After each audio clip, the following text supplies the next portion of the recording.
Hi everyone, আমি ভাস্কর। আজকে কথা বলবো যে বিষয়টার উপরে, সেটা হচ্ছে যে সাকিব খানের আপকামিং সিনেমা বরবাদে কিন্তু বরবাদ সিনেমাটাকে নিয়ে কিন্তু কিছু মানুষ গুপ্ত কিছু মানুষ সাকিব খানের প্রতি একটা হিংসা বা সাকিব খানের সিনেমার প্রতি হিংসা, সেই হিংসা অনুযায়ী সেই হিংসার ক্ষেত্র করে কিন্তু কিছু মানুষ কিন্তু এই বরবাদ সিনেমার কিন্তু ক্ষতি করছে এবং এরা সেই জিনিসগুলোকে কিভাবে পাচ্ছে সত্যি সেগুলো আমার ধারণার বাইরে। যেগুলো কেন বলছি দেখুন, আপনারা পোস্টার দেখে বুঝতে পেরে গেছেন এবং সেটা কি, সেটা হচ্ছে যে হেলিকপ্টারের একটা শট আমরা টিজারে আমরা দেখেছিলাম যে সাকিব খানের একদম টিজারের একদম শেষের মুহূর্তে সবটাতে ওই লুকটাই মানুষের বেশি চোখে লেগেছে।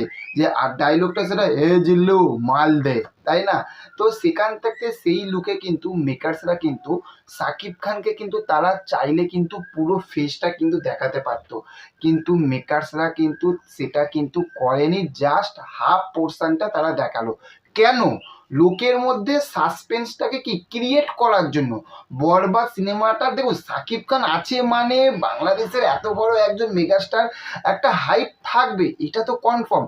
কিন্তু তারা এই রকমভাবে কিন্তু একটা কি করলো, একটা সাসপেন্সটাকে ক্রিয়েট করার চেষ্টা করলো। কিন্তু কিছু মানুষ মানে সাকিব খানের প্রতি হিংসা রেখে তারা কি করলো, সাকিব খানের পুরোপুরি এই যে লুকটা, যে হেলিকপ্টারের মধ্যে সাকিব খান দাঁড়িয়ে রয়েছে, কিছু একটা শর্ট অ্যাকশনের শর্ট, সেই লুকটাকে কিন্তু তারা কিন্তু কি করলো, ভাইরাল করলো এবং সেটা মার্কেটে ছেড়ে দিল। এবার আমার মাথায় আসে না সত্যি কথা বলতে, যে এই যে লুকগুলো এরা পাচ্ছে কি করে। এবং আমি একটা আর্টিকেল পড়ছিলাম, সেখানে লেখা রয়েছে যে এই রকম নাকি টিজারটা আসার পরে বেশ কিছু কিছু জিনিস নাকি লিক হয়ে যাচ্ছে। তাহলে আমার কাছে কথা হচ্ছে যে এখনো পর্যন্ত সিনেমাটা রিলিজ হয়নি, এইরকম যদি লিক হয় তাহলে পুরো সিনেমাটা রিলিজ হওয়ার পরে যদি পাইরেসি হয়ে যায়, তাহলে কিন্তু সত্যি কথা বলতে কিন্তু বিশাল বিশাল বিশাল কিন্তু একটা ক্ষতি হয়ে যাবে। কিন্তু এটা কিন্তু একটা ভাববার বিষয়। তো এটাকে কিন্তু মেকার্সদের তরফ থাকতে একটা কড়া হাতে একটা পদক্ষেপ কিন্তু এখন থাকতেই কিন্তু নেওয়া দরকার। তার কারণ বরবাদ যেন না হয়, বরবাদ যেন পুরো বক্স অফিস যেন বরবাদ করে দেয়।